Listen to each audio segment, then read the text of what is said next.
what are the what will the Iranian government do? What will the Ayatollahs do? Well, they have one play and one play only. One play. If I were to be elected president, every podcaster, they should go to war. Epic Fury, Epstein Fury, such an epic name. The people that are on podcasts and streams advocating for war, they would be the first ones to have a strap on a helmet, hold an AR-15, and jump out of a helicopter. That would be the first thing that I change about the doctrine. If you advocate for war, you are on the front lines immediately. And that is, they are counting on the Cuck coalition. They are counting on the lying left in the United States and the horseshoe right to undermine the United States and Israel right here. That is the entire game. That's the entire game. Try to withdraw domestic support for the operation. Why does Ben Shapiro sound like SpongeBob? Operation Epstein Fury. Patrick, go to war with me. Again, that's nothing new. It's not just a thing that's happening right now and it's unique and this is some sort of crazy claim. Our military enemies always, invariably count on their useful allies and useful idiots to push their agenda. The German. Why? Okay. Well, he's okay. In the lead up to World War II, counted on the American Bund, and they celebrated as the Lindbergh Right gained credibility in the United States. They deployed Lord Haw Haw against the Brits. The Japanese activated Tokyo Rose to undermine. Sniveling rat. How did anyone like his voice or even watch this stuff? You know, the annoying part is too, is that like they advocate for war that they don't fight in, but they refuse to debate. Let's look at the people who ran from debating me recently. Piers Morgan challenged a debate, didn't do it. Ethan Klein, Zionist Jew, allegedly, challenged me to a debate. I accepted. He ran away. Matt Walsh calls me low IQ. I say let's debate. He runs away. And you know what I wanted to debate him about? Israeli influence in America. Look what happened now, Matt Walsh, you goy slave. Stupid idiot. I'm just against any foreign influence. I said it was Israel, and you ran away from it. You didn't have the conversation. Sneako, now it's your turn, you sneaky got.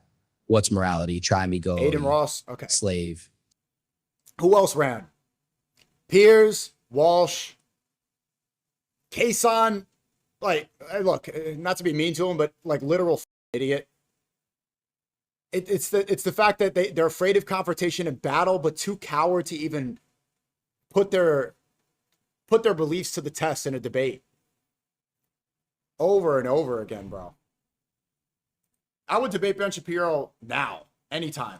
An American combat morale during World War II. The Viet Cong, who lost on the battlefield, counted on the American legacy media. Vietnam won that war. What are you talking about? War was a disaster and nothing was changed. The Vietnamese won. To convince Americans to abandon our victories in Vietnam. The KGB, the NKB. It's crazy too. Like Ben Shapiro will try to get you. You're denying the Holocaust. My grandma died in the Holocaust, and then he's denying Vietnam, which happened more recently. That was a failure. There were no victories. Before that, they routinely utilized idiots in the United States to spread their propaganda, going all the way back to the New York Times in the early part of the 1930s with Walter Duranty. Even Baghdad Bob tried to tell the American public everything was fine in Iraq while Saddam Hussein was falling. Bizarre confluence of the lying left, Democrats who protest that we're not winning, that we can't possibly win, there's no way we can win. More left-right slop, like, yeah, those stupid liberals and their transgenderism. If you're not a liberal transgender, then you'll fight in a war, coy. So, okay. And then look what Ben Shapiro's brother, look what his best friend allegedly is saying in Israel.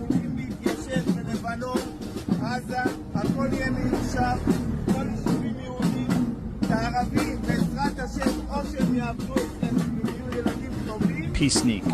You can check Gnostic Informant, Bible Religions Guy, very genuine, long vids though. Okay, cool. Thank you.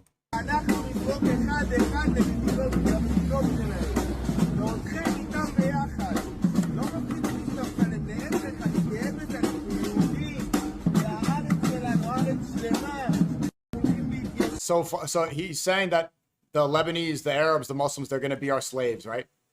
And I just learned that in the Talmud, it says that every Jew is going to be promised 2,800 slaves in the time of the Mashiach, of the Antichrist. That's actually happening. Not like Matt Walsh is that. Matt Walsh is that goy slave for Ben Shapiro right now. Maybe it is right now. Maybe it is right now where Trump hangs out with Netanyahu. Maybe they are the Antichrist. Hilarious. That it's like I didn't in the Talmud. It's saying Jews will have goy slaves.